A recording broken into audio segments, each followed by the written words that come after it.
Ok chicos, vamos a ver entonces el tema del enlace químico, correspondiente ya al segundo seguimiento, uno de los temas que precede justamente la nomenclatura y que le sigue a las propiedades periódicas que les mandé en uno de los documentos del Classroom. Entonces definamos primero el enlace químico. Para entender un tema primero hay que entender el concepto general del tema como tal. Un enlace lo podemos considerar como una fuerza que mantiene unidos a los átomos dentro de una molécula con un único objetivo, y es conseguir la máxima estabilidad de los átomos que participan en dicha molécula. Entonces, si tenemos, por ejemplo, dos átomos libres, tengo el átomo A y el átomo B, totalmente diferentes cada uno, propiedades químicas y físicas diferentes, ubicación en la tabla periódica distinta, voy a encontrar que ellos en estado libre van a tener una energía bastante alta y un incremento de energía cuando los átomos están por sí solos en la naturaleza. Para que ellos alcancen su máxima estabilidad tienen que enlazarse, y el enlace, la formación de ese enlace le supone tanto para A como para B una disminución de la energía a su mínima expresión. Entonces siempre vamos a, a considerar energía mínima con máxima estabilidad. ¿Entendido? Entonces, siguiendo la clasificación de enlace, vamos a encontrar dos grupos principales. Vamos a encontrar los enlaces intramoleculares y los enlaces intermoleculares. Los primeros son aquellos enlaces que se dan dentro de las moléculas y se clasifican según dos categorías. La primera, que es según el número de electrones que participan, vamos a encontrar el enlace sencillo, el enlace doble y el enlace triple.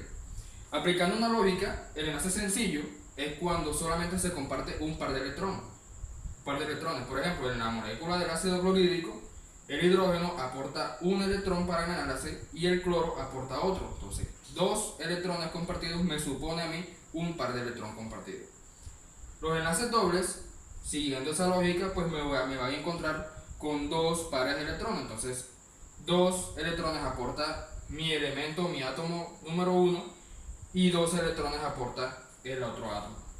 Lo mismo pasa con el enlace triple. En el caso del nitrógeno molecular, el nitrógeno está en el grupo 5 de la tabla periódica, y para que él cumpla la ley del octeto, que es tener 8 electrones en su último nivel, necesita de 3 electrones que le va a aportar el otro nitrógeno. Y al igual, este nitrógeno necesita sus 3 electrones que le aporta el primero, para que cada uno tenga 3 iniciales, 5 iniciales más 3 que comparte con el otro, cada uno sean en total 8 electrones. La siguiente clasificación que vamos a encontrar es los enlaces según la diferencia de electronegatividad. Entonces, el primero que vamos a encontrar es el enlace iónico, y ese se da justamente cuando la diferencia de electronegatividad, que la representamos como el delta EN, es superior o mayor a 1.7. Cuando yo resto las electronegatividades de los dos átomos, recordemos la electronegatividad como esa capacidad, esa tendencia que tiene un átomo para captar los electrones o para atraer los electrones de otro dentro de un enlace químico, que eso es una de las propiedades periódicas. Entonces, una vez que se resten esos dos valores de electronegatividad, me tiene que dar mayor de 1.7 para que yo lo considere como un enlace iónico. ¿Ok? Entonces, consiste en una transferencia de electrones que me va a originar a mí dos iones. Recordando el concepto de ion de primer seguimiento, un ion es un grupo de átomos o un átomo que está cargado, sea positiva o negativamente. Entonces, se van a formar dos tipos de iones, un catión y un anión, siendo el catión el ion positivo y siendo el anión el ion negativo. Cabe resaltar también que el enlace iónico se da cuando yo junto elementos del grupo 1A y 2A con los elementos del grupo 6A y 7A. En pocas palabras, es enlazar un metal con un elemento no metálico. ¿Ok? Tomando como ejemplo la formación del cloruro de sodio, yo voy a tener primero el átomo de sodio, cuyo número atómico es igual a 11, y el átomo de cloro, que tiene un número atómico de 17. Si yo hago la configuración electrónica para cada uno de ellos, voy a tener que el último nivel, el máximo nivel del sodio va a ser el nivel 3, que es el máximo. ¿Y cuántos electrones tiene el sodio en su último nivel? Tiene uno solo. Ahora bien, si yo miro, o si miramos, si revisamos el cloro, en su mayor nivel, que es el 3, tiene 2 y 5, 7 electrones de valencia. Entonces, como todo enlace requiere y tiene la necesidad de alcanzar su máxima estabilidad, tiene la necesidad de cumplir con la ley, con la regla del octeto. Entonces, si yo miro el sodio en el nivel anterior, que es el 2, tiene sus 8 electrones completos. Ese le vendría sobrando.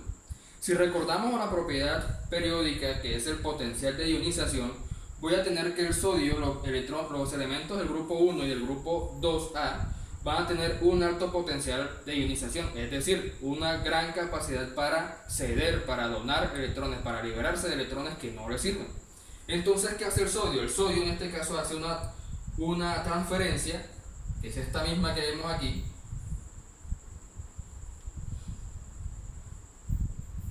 transferencia electrónica. Hace esa transferencia, le cede ese electrón al cloro, para que en este caso ya tenga yo 7 electrones de valencia más 1 que recibe del sodio, ya yo tenga en total 8 electrones de valencia. Automáticamente, si el sodio cede ese electrón, su último nivel de energía ya va a quedar vacío, y el único nivel de energía que queda con electrones, que queda funcional, va a ser el número 2. Por lo tanto, lo considero último electrón del sodio, y en el último nivel de energía del sodio voy a tener 8 electrones de valencia. Por lo tanto, esto no lo considero como nivel, esto sí, y si este es el último nivel y tiene 8 electrones de valencia, cumple con la ley del octeto, igual en este caso del cloro. Se me forma el ion sodio y el ion cloro. Entonces, el ion sodio cargado positivamente, el ion cloro cargado negativamente. ¿Por qué la carga es para el sodio más 1 y para el cloro menos 1? Es lógico que si yo hago una transferencia de electrones y los electrones son cargas negativas, yo voy a comparar el número de electrones con el número atómico, que a la larga son número de protones. Entonces, 11 cargas positivas para 10 cargas negativas, la sumatoria de eso, si hago una suma algebraica, me va a dar más 1. Y en el caso del cloro, yo tengo un electrón de más, y si tiene 17 protones, que equivale al número atómico, y tengo 18 electrones, voy a tener una suma algebraica de menos 1. Entonces, el ion sodio y el ion cloro, como son cargas opuestas, se van a atraer de forma electrostática.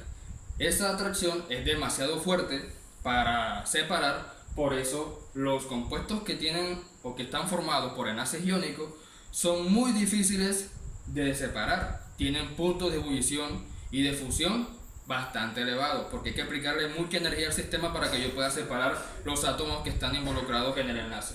Entonces se me va a formar una molécula iónica que lo voy a llamar compuesto iónico. ¿Cuál es? El cloruro de sodio.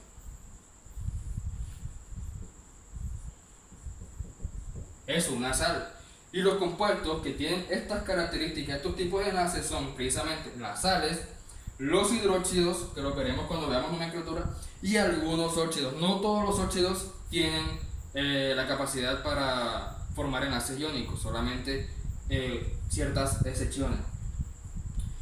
Este es con respecto a al primer enlace de esta clasificación. El segundo es el enlace covalente. Ya aquí yo no voy a encontrar átomos que ceden electrones y otros que ganan electrones. Simplemente voy a encontrar átomos que van a compartir los electrones para poder cumplir la ley del octeto o la regla del octeto, que es tener 8 electrones en su último nivel. El enlace covalente se da cuando la diferencia de electronegatividad de los dos átomos que participan va de 0.4 a 1.7. Ese es el intervalo aceptado para que, el rango aceptado para que yo considere un enlace como covalente. Si resto las electronegatividades de los átomos que forman el enlace o que forman el compuesto, me tiene que dar un valor comprendido entre 0.4 y 1.7. Entonces, tomando la primera clasificación del enlace covalente, que es el enlace covalente polar, yo voy a encontrar, como su nombre lo indica, dos polos, un polo positivo y un polo negativo, y eso se va a deber a una cosa: diferencias de electronegatividad. El enlace covalente siempre se da cuando yo junto elementos no metálicos. Esa es una clave que ustedes deben de tener en cuenta.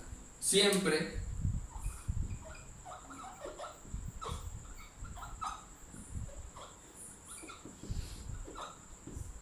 yo voy a tener un enlace covalente cuando la molécula está compuesta o conformada por átomos que no son metales.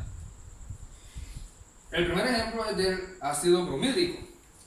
El hidrógeno no es un metal, sin embargo está ubicado en el grupo A, pero como sabemos que es un elemento que se encuentra en estado gaseoso, no lo consideramos como metal. El bromo tampoco es un metal, es un halógeno, grupo 17 de la tabla periódica, y tiene una alta electronegatividad con respecto al hidrógeno. Entonces, ¿qué va a pasar? Como el bromo tiene mayor electronegatividad que el hidrógeno, la nube electrónica que recoge todo el bromo, porque este electrón va a estar más tiempo del lado del bromo que del hidrógeno debido a la diferencia de electronegatividad, la nube va a ser desigual, y entonces la parte electrónica donde encuentre yo menos electrones lo voy a considerar como un polo positivo, y donde yo encuentre más electrones lo voy a considerar un polo negativo. Si consideramos que esta molécula representa este dibujito de acá, la parte roja tiene mayor densidad electrónica, tiene más electrones, debido a que el bromo también es un átomo que es bastante grande, entonces su tamaño atómico también va a incidir en eso. Y la nube azul representa la del hidrógeno, que no voy a encontrar tantos electrones. Aquí baja electronegatividad, alta electronegatividad. El enlace covalente apolar, si vamos a la composición de la palabra como tal, el prefijo A significa sí. Entonces es un enlace que yo no voy a encontrar polos. Sin embargo, el rango de este enlace covalente va de diferencia de electronegatividad de 0 a 0.4. Para que yo considere un enlace covalente de tipo apolar, tiene que estar la diferencia de electronegatividad entre 0 y 0.4. Tomando por ejemplo, la molécula del cloro diatómico. Entonces el cloro forma un enlace simple, recordando los enlaces múltiples, un enlace simple con otro cloro. Ambos son átomos del mismo elemento, por lo tanto van a tener la misma electronegatividad. Si yo la resto, me va a dar un valor de 0.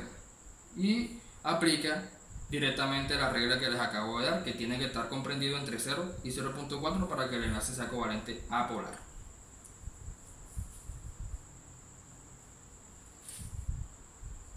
Por este lado, el enlace covalente coordinado o dativo, que es lo pongo de aparte porque lo suelen incluir dentro de los enlaces covalentes, pero no es un enlace covalente puro. Es un caso especial del enlace covalente. Se van a compartir electrones, pero no va a ser mutuo. Y esa es la clave. El compartir electrones del enlace covalente, tanto apolar como polar, tiene que ser mutuo. Y en este caso no lo es. Un átomo le va a prestar electrones a otro, pero el que los recibe no va a poner electrones a disposición del que los entrega. Entonces prácticamente un átomo le va a completar el octeto al otro sin recibir nada a cambio. El ejemplo del ácido sulfúrico explica muy bien el enlace covalente coordinado, en donde si hacemos la distribución de Lewis, vamos a encontrar que el azufre es un elemento central. El azufre, al estar en el grupo 6A, va a tener 6 electrones de valencia, al igual que el oxígeno. Entonces, estos dos oxígenos no se enlazan con ningún otro átomo sino con el azufre. Pero el azufre, revisando sus electrones que están, digamos, asociados a él, tiene 2, 4, 6, porque este electrón también le pertenece al azufre porque lo está compartiendo, y estos otros dos dan un total de 8 electrones. Entonces ya el azufre completó su octeto, ya no necesita de aceptar más electrones ni del primer oxígeno ni del segundo. Entonces, ¿qué hace? Los oxígenos sí necesitan 2 electrones. Entonces el azufre le dice a los oxígenos que él le presta los electrones, pero que no le ceda porque no necesita más. Siempre el enlace covalente se va a representar con unas flechas, y el átomo que cede los electrones se va a llamar átomo dador, y el que lo recibe se va a llamar átomo receptor. Entonces los dos oxígenos que están el uno por debajo, el uno por arriba y el otro por debajo, van a ser átomos receptores, mientras que el azufre, que es el que está proporcionando los electrones para que le complete el octeto a los oxígenos, va a ser el átomo dador.